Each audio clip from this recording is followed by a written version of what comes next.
Okie dokie, let's start with grammar, and we're going to be on page 43. So go ahead and turn to page 43 in your grammar books.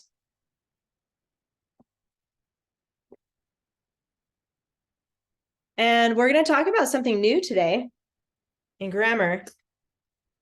Prepositions. I don't know if you've heard about those before. Do you guys know what a preposition is? Have you heard of that word before? Preposition, kind of, maybe? Yeah. Okay, so a preposition is a word. And by the way, if you just glance down here at the bottom of your page, these are the prepositions in English. All of these words is nice. They put them in alphabetical order for you. But all of these words down here are prepositions. So that's a preposition is a word, just like a noun is a word, a verb is a word, an adjective, adverb, all those things. So preposition is like that. It's a word. Now, a prepositional phrase is a new thing that you're going to start marking in this book for your grammar. A prepositional phrase is a group of words that starts with a preposition. So it's going to start with one of these words down here. And then it includes a noun or a pronoun, but there's no verb in a prepositional phrase. So I want to remind you the difference between a phrase and a clause. Now, you know about who, which clauses, right? Those are clauses you've been using in your writing. And the who, which clauses have who or which and a verb. So clauses have a verb, phrases do not. Okay, that's something to remember. But it says here, a prepositional phrase always begins with a preposition and ends with a noun or pronoun. The phrase may have adjectives in between, but never a verb. So phrases do not have verbs, but clauses do. The noun or pronoun that ends the prepositional phrase is called the object of the preposition. When the object of the preposition is a pronoun, it will be one of the objective case pronouns. Me, you, him, her, it, us, or them. It's a lot to take in. So if that already sounds a little bit confusing, don't worry, because we're going to practice this a lot over the next several weeks. And I promise you it's going to get easier to find these the more you practice this, okay? So it says here, memorize it, preposition plus noun, and then it says no verb. So that's only for clauses. Clauses have verbs, but prepositional phrases do not. To find it, you're going to use this list right here to look for one of these words.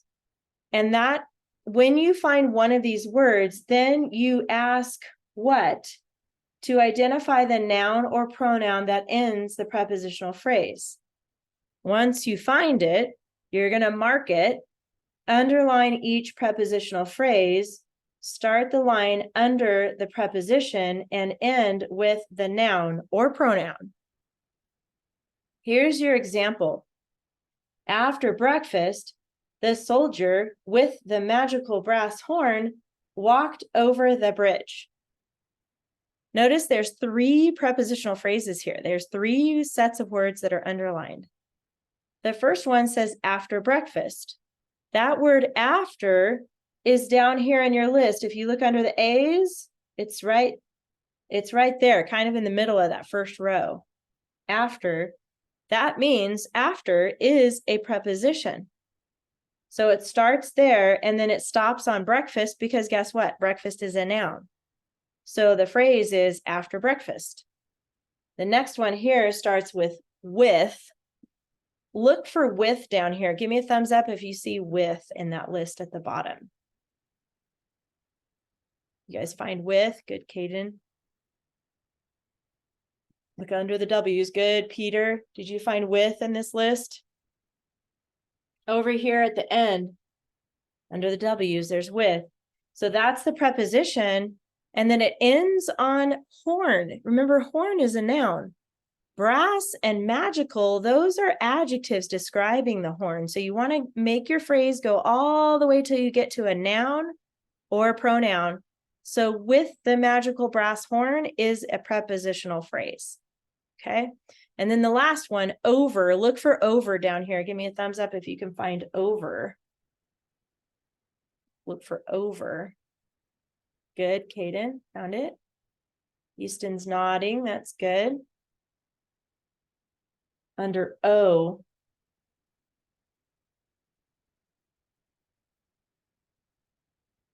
Kind of hard to find. Oh, you found it. Good, Peter. So it's like over here in this second to the last row right there. So over is a preposition.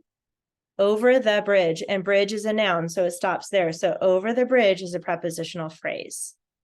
So after breakfast, with the magical brass horn, and over the bridge. Those are all prepositional phrases. Now in this book, you're going to start underlining those as part of your work in this book. Before we get started with practicing it though, I do want you to get out a Post-it note if you have one near you. If you don't have one near you, you can do this after class.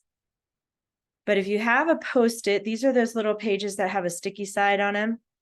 Good. Go ahead and take one off of your stack. And Peter, if you don't have one, you can do this later, okay? And I want you to stick it upside down. So see how mine's stuck to the middle of my page here and this top is sticking up. So stick it upside down here. Like this. And then I want you to write the word at the top here where it's not sticky. You can write the word prepositions. At the top of your Post-it note there. You can use pencil or pen. It doesn't matter to me. You see how the sticky part's at the bottom and the word prepositions is here. So I'm showing you how to label this page because you're probably going to need to come back and look at this page when you're doing your homework. So when you're done writing prepositions, I want you to move this up here so that it's sticking up past your page. See how mine's sticking past it here at the top? That way, when you go to do your homework and you need to go back to this page, you can find it really fast because all the prepositions are listed right here at the bottom. So this is a good page to mark in your grammar book. Give me a thumbs up if you got that. Good, Easton. Good, Kaden. I'll give you a second, Peter.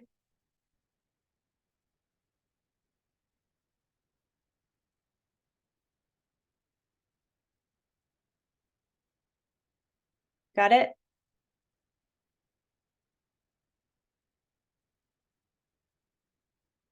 Okay, good. So any questions so far about prepositions or prepositional phrases that we talked about here? You guys have any questions? If not, just shake your head no.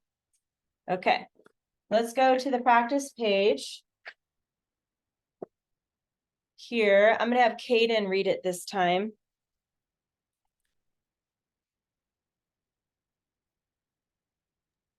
Whenever you're ready, Kaden. At the end of the summer, they took their 3 gifts with them and visited a neighborhood king. Wait.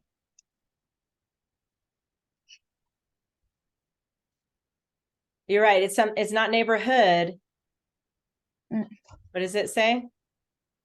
I don't know. That's neighbor. You got that. So neighboring. It's a weird one, huh? Neighboring king. Can you take a guess at what that means? What does neighboring king mean? Do you know? No? Do you know, Peter? What's neighboring king? Like a neighbor? Yeah. You see the word neighbor in there. You're right. That just means the king lives in the same neighborhood. He's a neighbor, basically. So they visited a king who lived nearby. Okay, that's what neighboring means. It means that he lived nearby. Okay, so let's put a check mark by vocabulary. Got that. Articles, go ahead and write these in. and then find it. There's 3 of them. So go ahead and find the articles.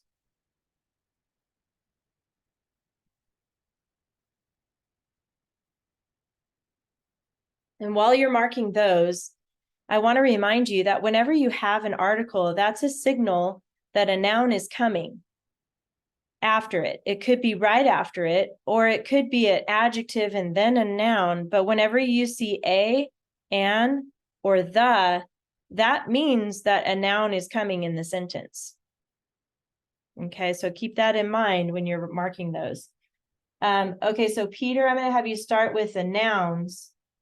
Can you help us find those nouns? End, Good,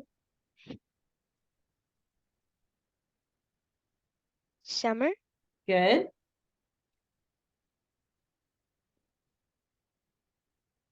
gifts, good. and then king. Good, excellent. And I'm glad you said end and summer. Those are a little harder to identify, but I just told you that right before is the article the, so that tells you the noun is coming. So you're right, the end and the summer, that tells you those are nouns. Good job. So we got the 4 nouns. How about Caden, where are the pronouns? Remember, those are words like he, she, they, them. Where are those at? They and their. Not this one. There's a different one. Oh, them. There you go. But this one, did you guys notice it's the wrong one? Yeah. It tells us up here that we need to fix a homophone. Remember we talked about how they sound the same, but they're spelled different. So Peter, I see your hand. Do you know how we should spell this one? THEIR. Good. That's right. Good job. That's better, because the other one was they, their, as in they are, and that didn't make sense. So, but you're right, Caden. They and them are the pronouns. So this word there is something else. Go ahead, Peter. Did you have something to say? Isn't there a pronoun? Good question. It's actually an adjective. Remember how we talked about how words can only perform one part of speech at a time? So sometimes there can be a pronoun, but because it's telling whose gifts, because it's saying whose gifts, that makes it an adjective. It's telling more about the noun gifts there, and then 3 tells how many. So remember when we learned that adjective tells whose or what kind or how many, those kinds of questions. So in this sentence, there is actually an adjective. So we can label it as that, just so, because we already talked about that. Okay, but let's see, Easton, we already gave you one. Do you know where the other 2 adjectives are that describe the nouns?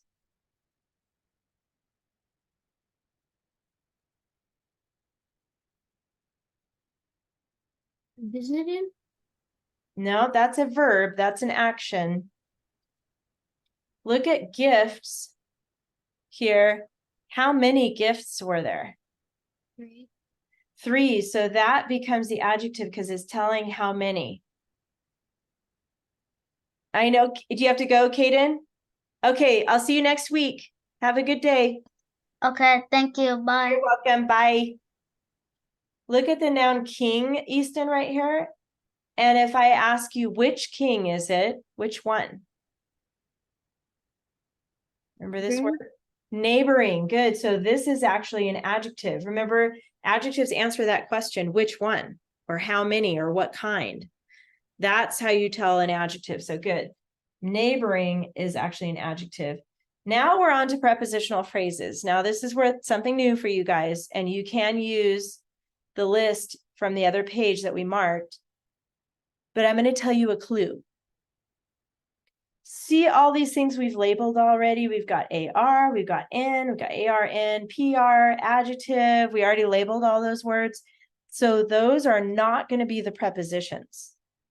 Look at the words that do not have a label yet, like of, at, took, with, and visited. Those don't have a label yet, but I do know that took and visited, those are verbs, right? They're action words. So that kind of narrows it down to just a few options here. So Peter, can you see one of the prepositions from the list on this page that doesn't have a label on it yet?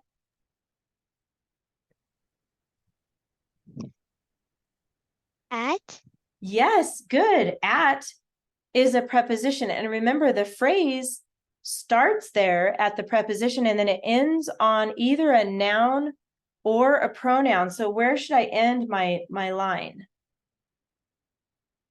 The word end. Yes. So at the end is a prepositional phrase. Good, Peter, you got it. At the end, because it stops on the first noun that you get to right here. So Easton, do you see another word from your list? Another prepositional phrase?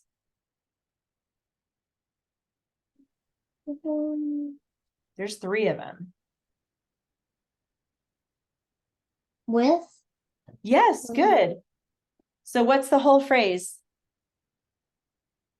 Got with, it stops on a pronoun or a noun. So where are we going to stop? Them? Yes, good, Kate or Easton. With them is a prepositional phrase. So good, you got that. And there's one more. See if Peter can find the last one.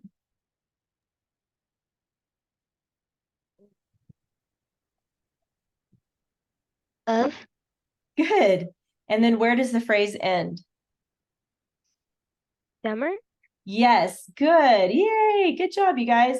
Of the summer. So we have 3 prepositional phrases. At the end, of the summer, and with them. Those are called prepositional phrases. They don't have any verbs, remember, because prepositional phrases don't have verbs. Who, which clauses do, but we don't have any of those in this one. Nice. Super impressed at you guys. You got that. Okay, Easton, how about the capital? Where should we put that one?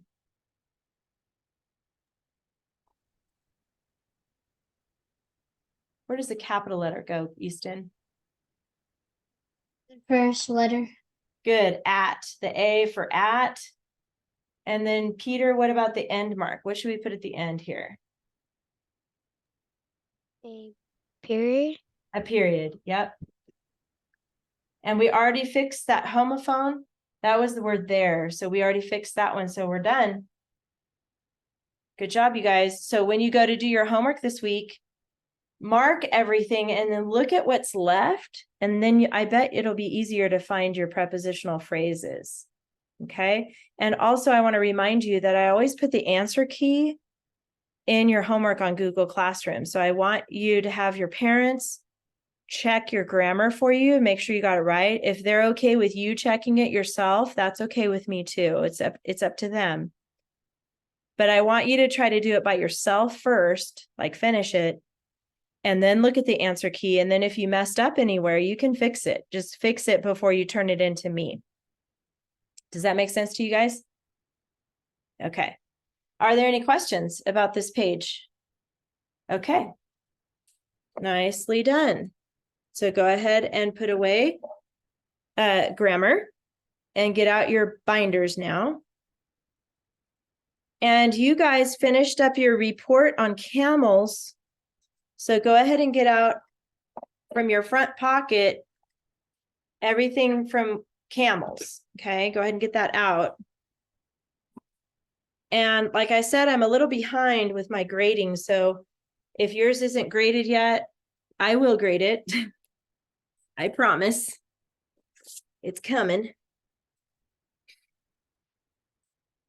But we're done with camels for now. Well, we're done. We're just done with camels, not for now, but like forever. So let's go ahead and put it away. behind finished compositions. Now some of my students have said that their binder is getting too full. Like the papers are starting to not fit anymore in here. If that's true for you, you can take out some of this old stuff, like the dog in the shadow stuff that we did a long time ago. You can take out your stuff from finished compositions and move it to another folder or a different binder or something. Just get it out of here if your binder is getting too full. Okay. If it's not too full yet, you can keep adding it in here, but this is supposed to go behind finished compositions. You can put away week 5 for camels. I like this one on top, and then whatever you want behind it is fine. Did you guys already put it away?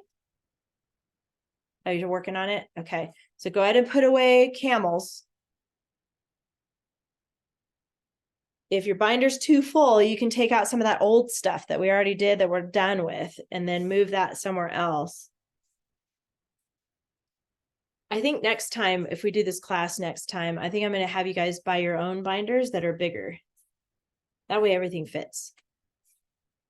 But for now, we'll just deal with this binder.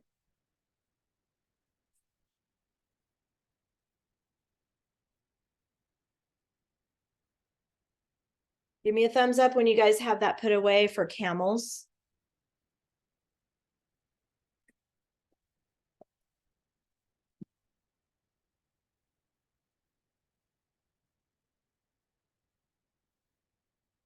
Okay, I see that, Peter. Okay, good, Easton. Once you have that put away, close up your rings. And then turn to the front, back to the front where this picture of this boy here. And you know what to do. Go to source text tab, this one here. The first tab, you're going to get out week 6. So turn to the source text tab at the beginning and take out week 6. It's going to be just 3 pages this time. Okay, if you see week 7, leave that there because we're not doing week 7 yet, only week 6. Take out page 47, page 49, and page 51. You also need a piece of lined paper, so make sure you get that ready, and then we'll start the lesson.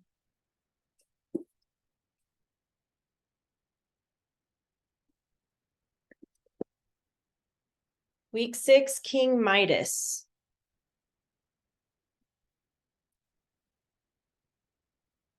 Give me a thumbs up when you got week 6 and a piece of lined paper. Okay, good. Good job, guys. All right, we're moving into a new unit. We're moving into unit 3, retelling narrative stories. This is going to be different, okay? It's a new strategy that I'm going to teach you. And it's called a story sequence chart. So I'm going to have you start with a blank piece of paper. You're going to copy what I write here because this is going to be new to you. But you know what to do here. Go ahead and put your name here at the upper left. Today is November 2nd. I'm going to use numbers today. We're in November, which is the 11th month of the year. And then 2, and then 23 is the year. And then go ahead and skip a line and put King Midas. And then you're going to write this right underneath it. Story sequence chart. Story sequence chart. We used to put KWO, right? That was keyword outline. But now we're doing something different. It's called story sequence chart. We're going to make it chart now. And that word story, I know you know that one. And sequence, that just means the order of how something goes, right? Like sequence of events. Like if you're wanting to make a peanut butter and jelly sandwich, there's an order to that, right? You got to have the bread first. And then you put peanut butter on one slice of bread. And then you put the jelly on the other slice of bread. And then you put them together and then you eat it. There's a sequence, there's an order to that. So that's true for stories too, and even movies. So I'm going to talk to you about a movie. Have you guys seen the movie Kung Fu Panda? Have you seen that one? How about you, Easton? Have you seen Kung Fu Panda? Uh-oh, he looks frozen. I think he froze. That's okay. Hopefully his internet's okay. So I'm thinking about the first one, okay, Peter. I know there's like 3 or 4 of them now, but the first one is my favorite one. I like the original Kung Fu Panda story. So think way back on the original one. Are you there, Easton? Your internet froze for a second. We were talking about Kung Fu Panda. Have you seen that movie? Oh, good. Okay, I'm talking about the first one, the very first one. So in that movie, in the opening scene, right when the movie starts, at the very, very beginning, we see Po, he's the panda, right? And we see him in his bedroom, and he's playing with these little action figures. Remember that scene? And he's got their little plastic action figures, their toys, right? And he's making them talk, and he's making them ha ha ha. They're doing like their little karate moves and stuff, and he's playing with them. So what's happening is the person who wrote the movie is introducing the characters, right? We see Po, and then we see all these other action figures, the tigress, the praying mantis character, the snake, and the monkey. All of those guys are part of the team of Kung Fu fighters, right, in the movie. So the very first part introduces the characters. And then you also hear and learn about where he is. Do you guys remember, where is he in the story Kung Fu Panda? You know where he's at? Like what country? Go ahead, Peter. I don't know what country, but maybe it was like on a hill. He was on a hill. Do you remember the hats they wore? They were all pointy like this. Easton, do you know what country they were in? I haven't watched it in like a years.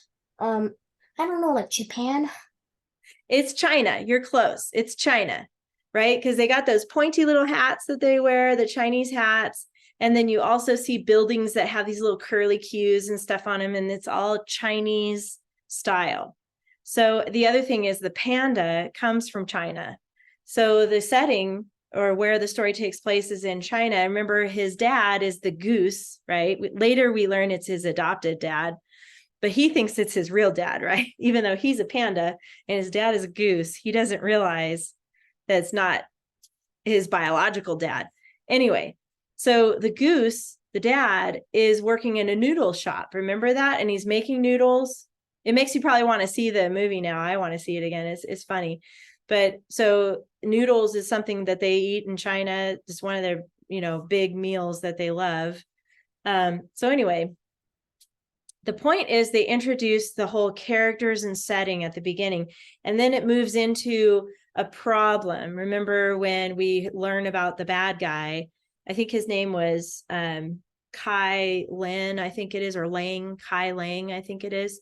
He's that big rhinoceros dude that has like spiky shoulders, and he's big, and he's got like a really deep voice, and he's got these weapons, right? He's trying to take over the city. So they have this big battle. It's like this epic battle. And then they're trying to solve the problem by defeating this guy. And remember, Po learns how to be a kung fu fighter, and it turns out he has a special gift. Remember the skadoosh with his pinky? Skadoosh. He learns how to do that because he's the chosen one, And so anyway, at the end, since you guys have already seen it, he defeats the bad guy, and then it's a happy ending. Everybody's okay, and they get to move on. Okay, so let's build this chart. What I want you to do is skip a line under story sequence chart, and in between the dark red line and the pink line, I want you to draw a line down a little bit to the left side of the page, about that far. Notice my line is crooked. It's okay if yours isn't perfect. Just draw a line down somewhere in this area, a little to the left here, down. And then on the right side, I want you to start by putting Roman numeral 1 right here where the line starts. And we're going to build a little outline here. Underneath that, move over a little bit. We're going to do 1, 2, 3. See how I left a space here? So under the Roman numeral 1, we're going to just do 1, 2, 3. Skip a line under 3. And now do Roman numeral 2. Looks like that. Remember, we did that for camels. And then again, 1, move over a little bit. 1, 2, 3. And skip a line. And now we're going to do Roman numeral 3. This is new to you. Roman numeral 3 is 1, 2, 3 lines down, and then a top and a bottom like that. That's a Roman numeral 3 because you're going to end up writing 3 paragraphs about this. So we've got each one represents a paragraph. And then again, move over a little bit and you're going to do 1, 2, 3 like that. Give me a thumbs up once you got that down. Good, Easton. Good, Peter. Okay, now we're going to turn this into a chart. So right on top of the Roman numeral 1, I just want you to trace that blue line all the way across. Notice I went a little bit past that pink line. I want to give myself plenty of room over here. So it's okay to go past that pink line. And then right on top of Roman numeral 2, draw that line across. And then right on top of Roman numeral 3, draw that line across. And then wherever it ends, it doesn't matter where, wherever your line ends, just finish it off like that. So now it looks like a chart. You've got 1, 2, 3, 4, 5, 6 boxes here. Now, like I said with the Kung Fu Panda story, there's a sequence. We usually start with the characters, then we move into the conflict and the problem, and then we find the solution, right? So in this first box here on the left, this is where we introduce the characters at the beginning of a story. So you're going to have to squeeze in these words, characters / setting, like that. Characters / setting. So whenever you're retelling a story or telling a story that you make up, it always is important to start with the characters and the setting. Now, we're going to put some question words in here. And this is what we're going to write about in the top paragraph. So go ahead and skip a line, and then I'm going to have you write the question who with a question mark. And then where and when.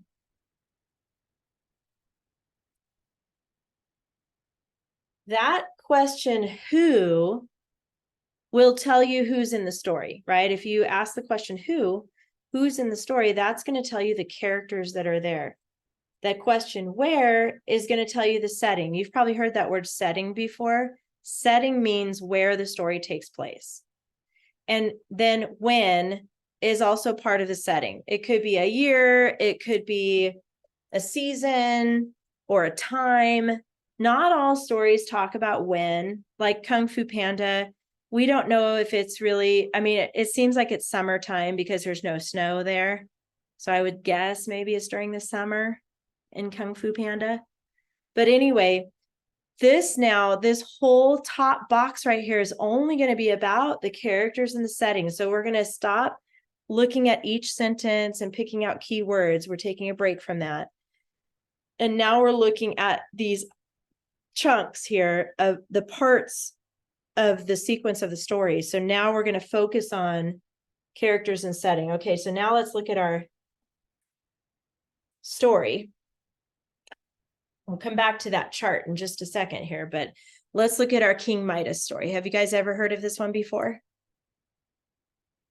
You have, Peter? I've heard a version of it, but I don't know if this is the same version. That's a good point because there are different versions out there. So this one might be a little bit different. But while I'm reading it, I want you to be thinking about the characters and the setting, who's in the story and where it takes place. But I also want you to be thinking about the lesson you learned from it, okay? Because there's a lesson. It's not an Aesop's fable, but it is a story that's been told and passed down. So it does have a lesson we can learn from it. And we'll talk about that too. Easton, I just saw your note. Yeah, I'm hungry too. Those little dumplings sound really good from the movie. Okay, King Midas. There once lived a wealthy king named Midas, who lived in comfort and luxury, but still had a great desire for gold. His house was decorated with gold, and every day he wore fine gold jewelry. The king had but one thought: how to get more gold. Sadly, even with all the wealth he had, King Midas was not happy. The more gold he had, the more gold he wanted. Then one day, a strange visitor granted King Midas the gift of one wish. May anything I touch turn to gold, he declared. It was granted. Everything he touched did become gold: a table, a chair, the rug, even his bed. But flowers lost their color and smell. Food became inedible. Midas began to worry, and when his beloved little daughter came to him to give him a hug and turned into a statue of solid gold before his eyes, oh no! How deeply he regretted that horrible wish he had made. King Midas was desperate to be rid of this golden touch. He repented of his greed. The strange visitor returned on the back here and had mercy on him. Wash your hands in the river Pactolus, he ordered. King Midas raced to the river. He saw gold light flowing from his hands into the water. Then he picked up a rock, and it remained a rock. The golden touch was gone. To his delight, when he returned home, everything was normal again. His daughter was running and laughing, and his food was hot and tasty. From that day on, King Midas was never greedy, but always grateful for the beauty he saw in everything around him. He became a generous king, loved by all his people. And there he is, King Midas with his daughter. And you can tell by the look on his face, he's relieved, right? He's so glad his daughter's okay. So before we get into the characters, though, what can we learn from this story? Do you guys get any message from the story that you can learn from about this? Peter? Don't be greedy. Yes. Don't be greedy. I think that's the biggest lesson from this, because he was greedy, meaning he had gold already, but he wanted more and more and more and more and more. And so then when he made that wish, he realized that that was not a good idea, especially when his daughter turned into a statue. That was when it was really bad. Think about his bed, though. Remember, his bed turned into gold. Can you imagine trying to sleep on a gold bed? I bet he was thinking, this is really pretty, but my pillow is now like a rock, right? I don't think that would be very comfortable on a gold bed. What do you think, Peter? If he drank water, wouldn't it turn to gold? Because he Yeah. basically Yeah, exactly. And then his food, can you imagine? He probably picked up an apple and then he's like, ow, right? Probably break his teeth. Because solid gold, is like hard. It's a metal. It's like a rock. So I think he started realizing it when the food in his bed, and remember, the flowers turned to gold.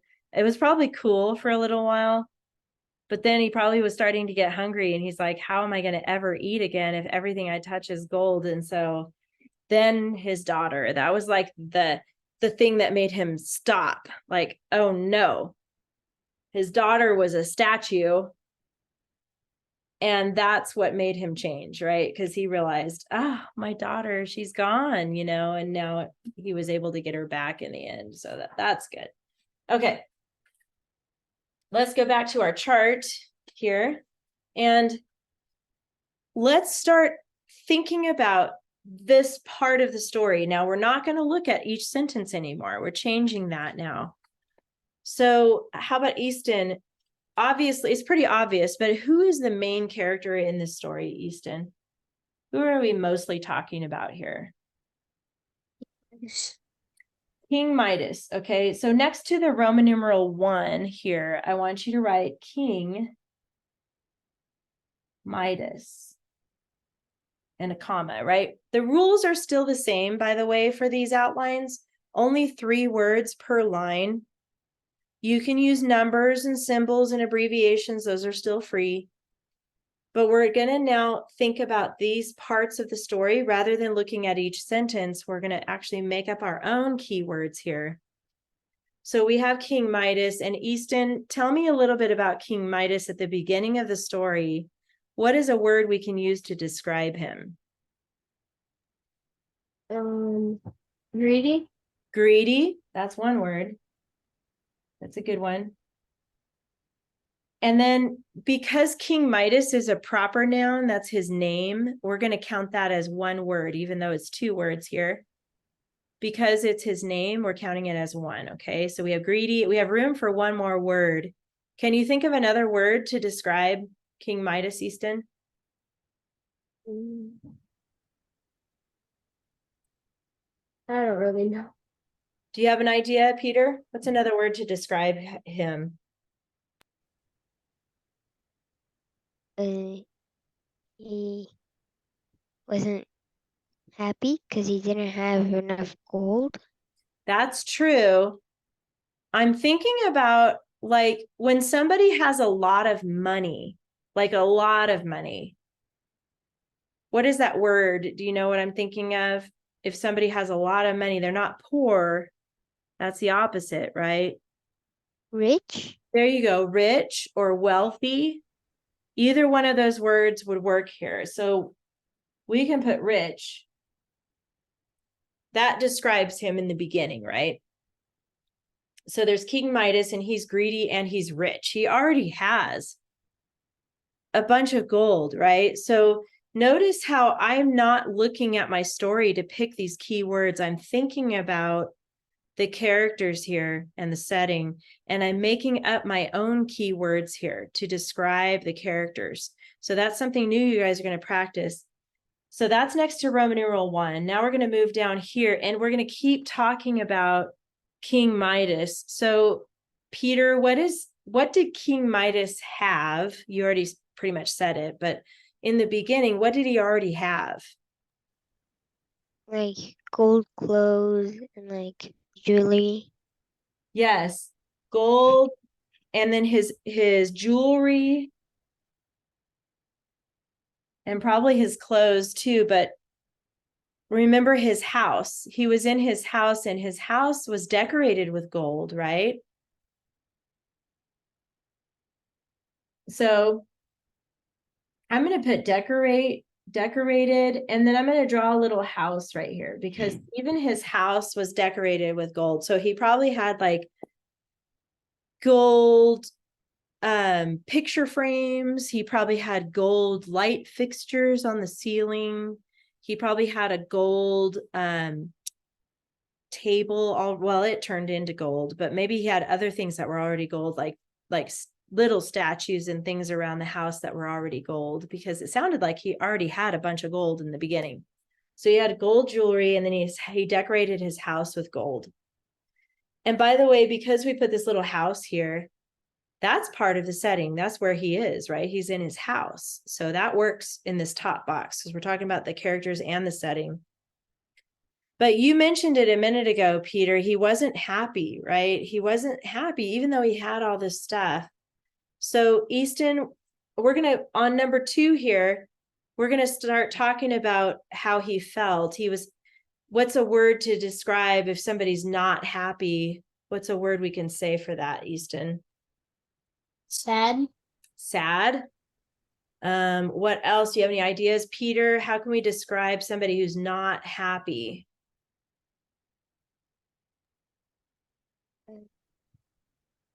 Like someone that's bored. Like he's bored of having not much gold.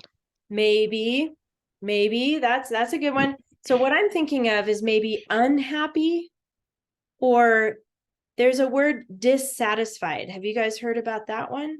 Dissatisfied. Okay. Because you're right, Easton. He might have been sad, but sometimes when I see that word sad, I think like boo-hoo, you're crying because maybe you miss somebody or something like that. But it's more like he was not happy. He was dissatisfied. So I think that would be a good one to put here. Dissatisfied. That means not satisfied. He was not satisfied. He had all this gold already, and he wasn't satisfied. So what did he want, Easton? He was not satisfied. So what did he want? Uh-oh, Easton froze again. I think his internet's... More gold. Oh, I heard you. Okay, good. More gold, you're right. So he wanted, I'm going to put that word wanted, and then I'm going to put that word more and an exclamation mark. Remember, I can only put 3 words, but he wanted more gold, right? We remember that. He had gold, but he wasn't satisfied, and he wanted more gold. Okay, so we're introducing the story here. We're talking about the characters and setting. We have one more number left here, number 3. And it's a good place to add one more character. I know that he has the daughter, but we don't hear about her till later. But what's the other character that comes in toward the beginning of the story? There's somebody else that comes. You guys remember who it is? Peter? The stranger. The stranger. And in the story, he's called the strange visitor. It's right here in the second paragraph, the strange visitor. So I'm going to put that next, the strange, and then visitor. And then Peter, what does that strange visitor say when he comes over? Like you can only get one wish. Yes, good. So I'm going to put number 1 and then the word wish. And I'm going to put quotes around it because that's what he says. He says, you get 1 wish. And remember, if I use a number, I don't have to count it. That's for free. So I have strange, visitor, and wish as my 3 words here.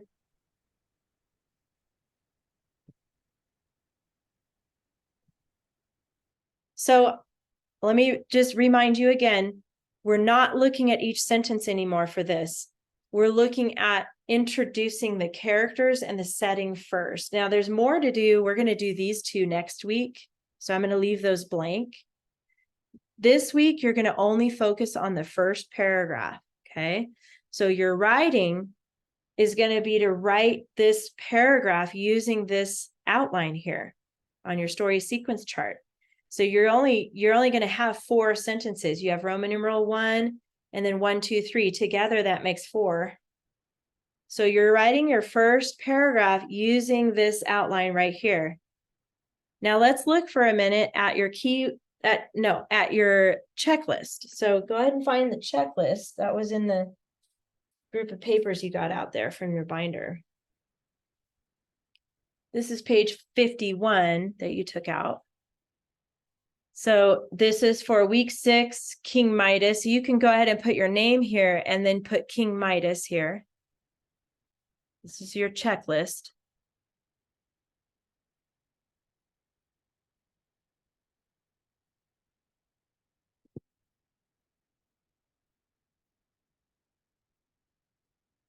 Okay, good. Thank you. Okay, good. So this top part under structure, let's just look at this really quick. Name and date in upper left-hand corner. You guys are good at that. Okay, it always goes there, whether it's your outline or it's your paragraph, it doesn't matter. It always goes on the top left corner, name and date. So the date is going to be whatever day that you write it.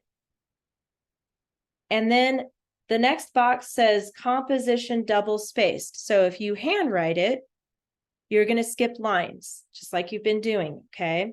If you type it, you're going to set whatever program you're using to double space.